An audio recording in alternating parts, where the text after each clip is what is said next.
नमस्कार दोस्तों, आज की इस वीडियो में हम आपके लिए लाए हैं परमा एकादशी की कहानी। प्राचीन काल में काम्पिल्य नामक नगर में सुमेधा नाम का एक धर्मात्मा ब्राह्मण रहता था। उसकी पत्नी पवित्रा बड़ी धर्मपारायण व पतिव्रता थी। सुमेधा के किसी दुष्कर्म के कारण वे धन धान्य से हीन होकर निर्धन हो गए। भीख मांगने पर भी उदर पूर्ति हेतु पर्याप्त धन नहीं मिल पाता था। फिर भी पवित्रा अपने पति की प्रेम पूर्वक सेवा करती रहती थी।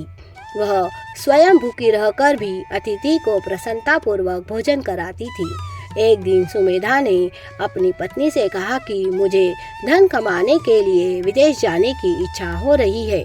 यह सुन उसकी पत्नी की आंखों में आंसू भर आए।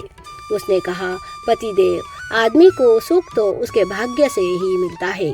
यदि पूर्व जन्म में हमने कुछ दान पुण्य किए होते तो इस जन्म में हमें सुख मिलता। भाग्य में दुख लिखा है तो हम दोनों मिलकर खुशी खुशी उसे सहन कर लेंगे। स्त्री पति बिना नहीं रह सकती, इसलिए आप परदेश न जाकर यहीं पर रहे। पत्नी की बात मानकर सुमेधा ने अपना विचार त्याग दिया। इस बीच मुनि कौंडिल्य घूमते फिरते वहाँ आ पहुँचे। ऋषि के कुशल क्षेम पूछने पर सुमेधा ने अपनी गरीबी और दुखों से छुटकारा पाने का उपाय पूछा।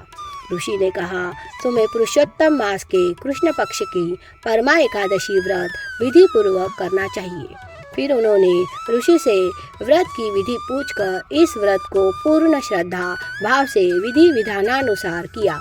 व्रत के प्रभाव से उन्हें राजमहल से अपने समीप आता एक राजा दिखाई दिया।